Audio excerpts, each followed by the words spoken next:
ঢাকার আকাশ তখন সন্ধ্যার আধারে মিশে গেছে। বঙ্গভবনের পাশের ব্যস্ত সড়কে গাড়ির হর্ন, ব্যানার আর রাজনৈতিক আলাপের গুঞ্জন মিলেমিশে এক অদ্ভুত পরিবেশ তৈরি করেছে। এক প্রবীণ রাজনৈতিক বিশ্লেষক ধীরে ধীরে বললেন, সময় বদলায়, রাজনীতির ধারা বদলায়, কিন্তু আওয়ামী লীগ কি বদলাতে পারবে?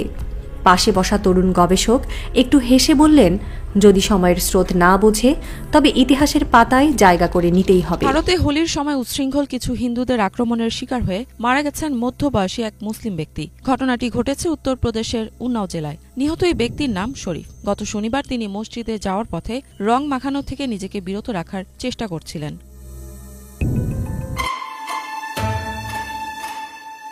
বাংলাদেশের সামরিক গোয়েন্দা সংস্থা ডিজিএফআই দীর্ঘদিন ধরে নানা বিতর্ক ও অভিযোগের কেন্দ্রবিন্দুতে। শেখ হাসিনার শাসনামলে এই সংস্থার ভূমিকা নিয়ে এক অনুসন্ধানী প্রতিবেদনে চাঞ্চল্যকর তথ্য প্রকাশ করেছেন অনুসন্ধানী সাংবাদিক জুলকারনাইন সায়েদ। জুলকারনাইন সায়েদ তার প্রকাশিত প্রতিবেদনে জানিয়েছেন, শেখ হাসিনার শাসনামলে ডিজিএফআই এর ভূমিকা বিতর্কের কেন্দ্রে ছিল। সংস্থাটি জড়িয়ে পড়ে গুম, গোপন বন্দিশালা ও মানবাধিকার লঙ্ঘনের অভিযোগে। তাছাড়া আয়নাঘরের মতো ভয়ঙ্কর বন্দিশালাগুলোতে নির্যাতন ও গুমের অভিযোগ উঠেছিল ডিজিএফআই এর বিরুদ্ধে। বাংলাদেশের 12 বছরব্যাপী এই ফ্যাসিবাদকে আবার প্রতিষ্ঠিত করতে চাচ্ছে। এই শাহবাগীদের আস্তানা মুসলমানের দেশ বাংলাদেশে হবে না। এই শাহবাগীরা বাংলাদেশ চায় না। ওরা ভারতের এজেন্ট। এই বাংলাদেশে ভারত কিংবা আমেরিকা কোন এজেন্ডা বাস্তবায়ন করতে দেওয়া হবে না। চিরতরে শেষ হয়ে যাচ্ছে আওয়ামী লীগ, চিরতরে শেষ হয়ে যাচ্ছে খুনি শেখ হাসিনা। আর কোনোভাবেই বাংলাদেশে আসা তার পক্ষে সম্ভব না। আওয়ামী লীগ বলতে বাংলাদেশে আর কোনো শব্দ থাকবে না, খুনি হাসিনা বলতে আর কোনো শব্দ বাংলাদেশে থাকবে না। ভারতে স্বামীর কাছে পালিয়ে গিয়ে এখন কিন্তু শেখ হাসিনা ভালো আছেন। বাংলাদেশে সেই ভালোটা নষ্ট করতে চায় না। এদিকে আমাদের শেখ হাসিনার জামাই, আমাদের দুলাভাই, যারা কিনা এতদিন পর্যন্ত বাংলাদেশের হিন্দুদেরকে নিয়ে কঠিন মন্তব্য করেছেন এবং মিথ্যাচার করেছেন। এদিকে ভারতে হোলি খেলাকে কেন্দ্র করে একজন মুসলমানের মৃত্যু, তখন কিন্তু সেই নরেন্দ্র মোদী বলেন, শোভিন্দু বলেন কিংবা তাদের দালাল মিডিয়াগুলা বলেন, সেই নিউজগুলা প্রচার করে না। কারণ তারা সবসময় মানুষের বাতে হাত দেওয়াটাই অভ্যাস। ইতিমধ্যে ভারতে মুসলমানদের উপর কঠিনভাবে অত্যাচার শুরু করেছেন নরেন্দ্র মোদী। সেই সাথে একজন মুসলমান কিন্তু অলরেডি মারাও গেছে হোলি খেলাকে কেন্দ্র করে। সব কিছু মিলিয়ে আজকের এই ভিডিওটি অত্যন্ত গুরুত্বপূর্ণ হতে যাচ্ছে। বাংলাদেশকে নিয়ে একের পর এক ভারতের ষড়যন্ত্র করে যাচ্ছে। দর্শক, এবার ভারতের বাংলাদেশকে নিয়ে নতুন কি ষড়যন্ত্র করছে সবকিছু ফাঁস হয়ে গেছে আল জাজিরা রিপোর্টে। সেই ভিডিওটি থাকছে আজকের এই ভিডিওতে প্রমাণ সহকারে। দর্শক শ্রোতা, এদিকে শাহবাগীরা, আপনারা এক নামে চিনতে পারছেন, শাহবাগীরা এরা হচ্ছে ভারতের এজেন্ট, এরা হচ্ছে ভারতের দালাল। এবার বাংলাদেশে কোনো শাহবাগীদের স্থান হবে না। যারা ভারতের এজেন্ট ছিল, সেই মূল হোতা খুনি শেখ হাসিনা, সে বাংলাদেশে টিকতে পারে নাই, আর শাহবাগীরা কিভাবে বাংলাদেশে টিকবে? দর্শক, সবকিছু মিলিয়ে আজকের এই ভিডিওটি খুবই গুরুত্বপূর্ণ হতে যাচ্ছে, কেউ স্কিপ করে যাবেন না। কে কোন জেলা থেকে আজকে আমাদের এই ভিডিওটি দেখছেন অবশ্যই কমেন্টসের মাধ্যমে জানিয়ে দিন। দয়া করে আজকের এই ভিডিওটি আপনার সোশ্যাল মিডিয়াতে শেয়ার করে দিন। চ্যানেলে যদি নতুন হয়ে থাকেন, প্রতিনিয়ত সবার আগে আপডেট নিউজগুলো পেতে আমাদের এই চ্যানেলটি সাবস্ক্রাইব করে রাখুন ও একটি লাইক দিয়ে দেখতে থাকুন সম্পূর্ণ ভিডিওটি। বয়স 48 বছর। তিনি সাদার কাশিম নগর রাব্বানা মসজিদের কাছে বসবাস করতেন। শরীফ সৌদি আরবে ড্রাইভার হিসেবে কাজ করতেন। গত 2 মাস আগেই তিনি দেশে ফিরেছেন। रंग डालकर मारपीट करी है। रोजे की हालत में थे तो आप किसी के साथ जबरदस्ती नहीं कर सकते। সেদিন মসজিদে যাওয়ার পথে মহল্লা কাশিফ আলী সরাই চুঙ্গি পাওয়ার হাউসের কাছে একদল মানুষকে হোলি খেলতে দেখেন শরীফ। ওই সময় শরীফ রোজা অবস্থায় ছিলেন এবং নামাজে যাওয়ার প্রস্তুতি নিচ্ছিলেন। ওই দলটি তাকে রং মাখানোর চেষ্টা করলে শরীফ তাদেরকে নিষেধ করেন, কিন্তু তারা তার কথা না শুনে আবারও তাকে রং মাখানোর চেষ্টা করেন। পরে তিনি প্রতিবাদ জানালে তাদের মধ্যে বাকবিতণ্ডা শুরু হয়, পরবর্তীতে যা শারীরিক আক্রমণে রূপ নেয়। শরীফ উচ্ছৃঙ্খল হিন্দু যুবক কিশোরদের হাতে মারধরের শিকার হওয়ার পর পথচারীরা তাকে উদ্ধার করে একটি প্ল্যাটফর্মে বসিয়ে পানি পান করান। তবে কিছু সময় পর তিনি অচেতন হয়ে পড়েন ও পরবর্তীতে মারা যান। শরীফের মৃত্যুর পর সংশ্লিষ্ট ব্যক্তিরা ঘটনাস্থল ত্যাগ করে পালিয়ে যায়।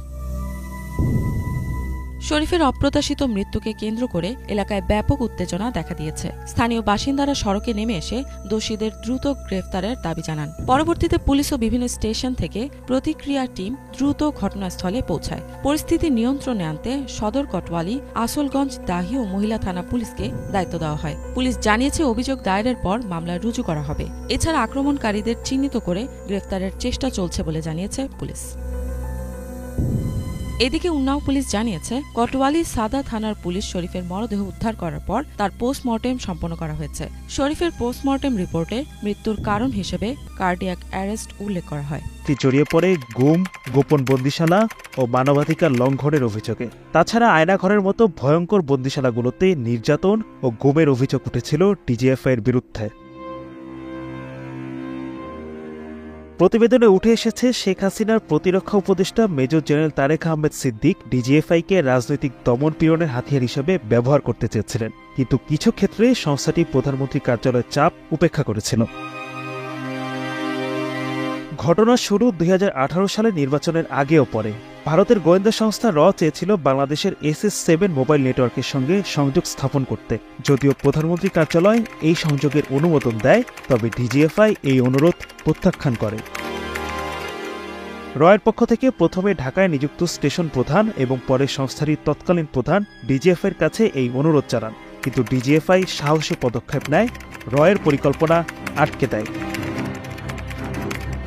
কান্নাই সাইরে প্রকাশিত প্রতিবেদনের সূত্র অনুযায়ী শেখ হাসিনার প্রতিরক্ষা উপদেষ্টা মেজর জেনারেল তারেক সিদ্দিকী এবং ন্যাশনাল সিকিউরিটি ইন্টেলিজেন্সের প্রধান মেজর জেনারেল TM জুবায়ের ডিজিএফআইকে ভারতের প্রস্তাব বাস্তবায়নে চাপ দেন। প্রতিবেদন বলছে, তৎকালীন র প্রধান গোয়েলের সঙ্গে জুবায়ের ঘনিষ্ঠ সম্পর্ক ছিল, যা ভারতের স্বার্থে ব্যবহারের চেষ্টা হয় এবং বাংলাদেশের রয়ের সেই নেটওয়ার্ক স্থাপনে ডিজিএফআইকে ব্যবহারের চেষ্টা করে।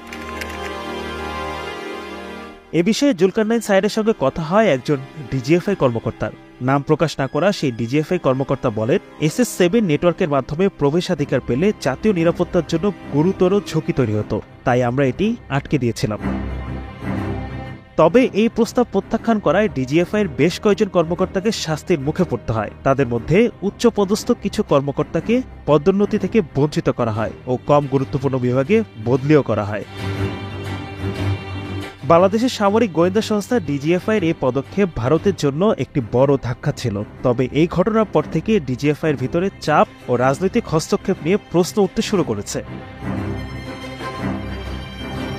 শেখ হাসিনার শাসনামলের পর এই বিষয়গুলো নতুন করে আলোচনায় এসেছে। নেমে এসেছি, আপনারা দেখেছেন বাংলাদেশে জুলাই অভ্যুত্থানের পর থেকে বিভিন্নভাবে ফ্যাসিবাদ প্রতিষ্ঠিত হওয়ার চেষ্টা করে আসছে।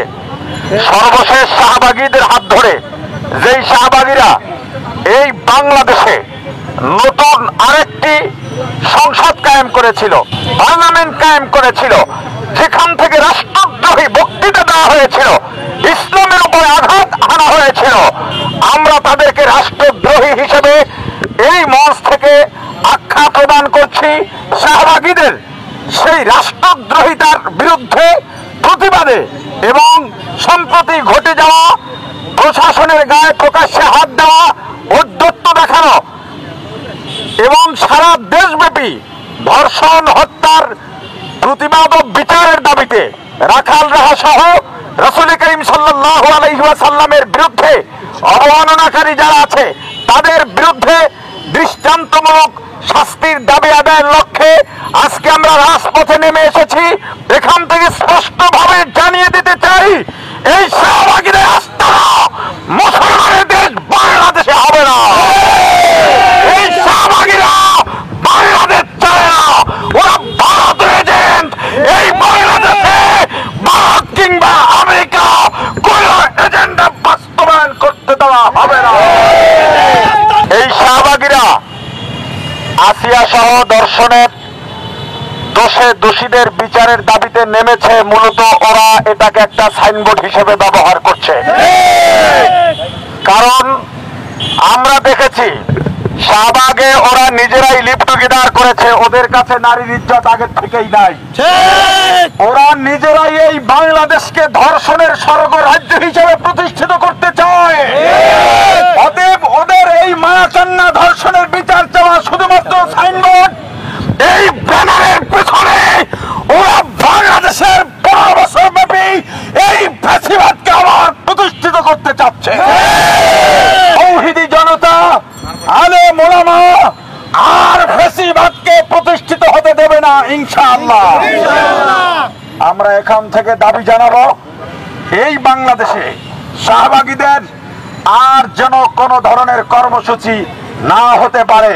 আমরা প্রশাসনের কাছে দাবি জানাবো, আপনারা ইতিমধ্যেই জেনেছেন শাপলার গণহত্যায় শাহবাগীদের হাত ছিল, সরাসরি অংশগ্রহণ ছিল। এই খুনিরা কিভাবে এখনো প্রকাশ্যে ঘুরে বেড়ায়?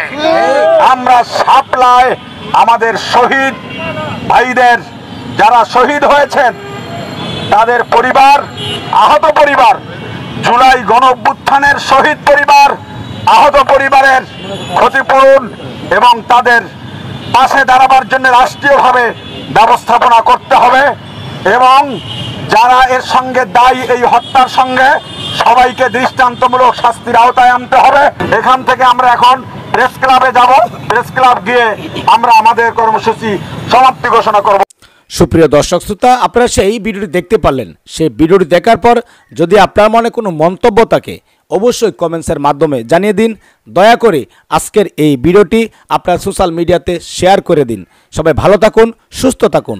দেখা হবে আবারও পরবর্তী নতুন একটি আপডেট নিউজ নিয়ে। আল্লাহ হাফেজ। বাংলাদেশ জিন্দাবাদ।